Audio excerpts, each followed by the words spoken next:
Hi everyone, I am here with Martha Samano from Castlehead Escrow. I think that it's better that she let us know all the experience that she has. So can you please tell us how many years have you been doing this? Sure, Monica. I've been in the industry for 35 years. I've been with Castlehead Inc. Escrows for 32 years. It's been great.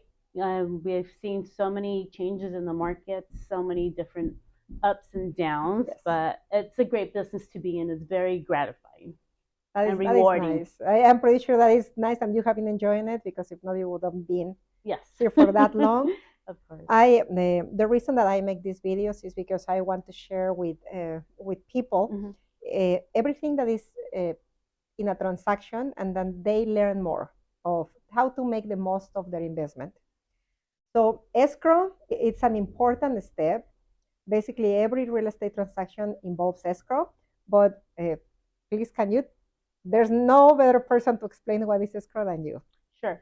So escrow is a third neutral party. We are kind of in the middle. We work with our sellers, our buyers. We make sure, and we work with title as well. We make sure that the contract is followed, that everybody, all the agreements that were put together in that contract are followed throughout the transaction. So we ensure that the seller provides free and clear Okay. title to the new buyer that's purchasing the property. And we also ensure that the buyer meets all the requirements that the new lender requires. Okay. Make sure their funds are good funds, that we have a wire when we're trying to close. We ensure that any liens that are against the property are covered and make sure that we pay them in full at closing, and we work with title to ensure that that happens. That part that you explained, especially the liens, Yes. it's so important because when you work with a company, you need to work with a reliable company Yes. that is going to cover all the edges. Yes. And that is one of the reasons that I love to work with you guys, because you are so professional. Oh, thank you. I would love to share with everybody is what are the two main challenges that you find in the escrow process and how they can be avoided. I think one of the main challenges is lack of communication. Okay. Because sometimes we have a transaction that opens, and in the beginning, sometimes we may have an agent or even a loan agent that is hands-on. But throughout the transaction, if there's an issue, sometimes we can't locate them, so there's no Okay. communication. So I think the biggest problem is that.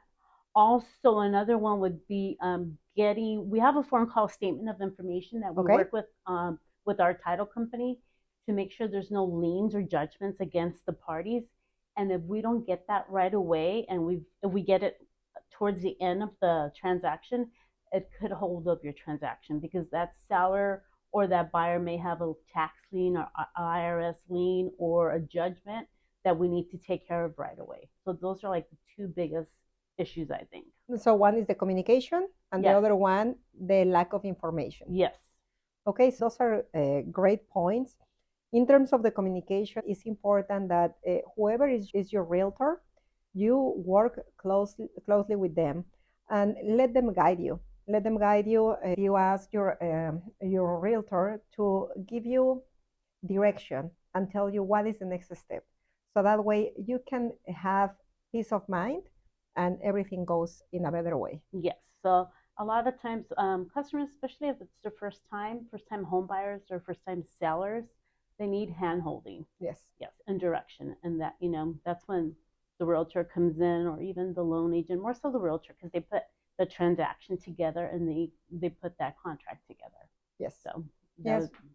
And so thank you, Martha. You know, it's so nice to know that we have professional people, helping us, and to have a smooth transaction. And if anyone has any question, I will leave the information of Martha at the end of the video. And of course, you can always contact me. I will love to help you. And have a wonderful day. But wait, before I say bye, one important question for this season. Yes. What is your favorite Christmas food? I want to say Puerto Rican food and pozole. Puerto Rican food. What do you eat in Puerto Rico for? So I make pastelillos. Okay. And I am going to put a picture so people know what is pastelillos. Merry Christmas to everyone. Merry Christmas. And have a wonderful end of the year. Thank you so much. You're welcome. Thank you, Monica. Okay, bye-bye. Bye.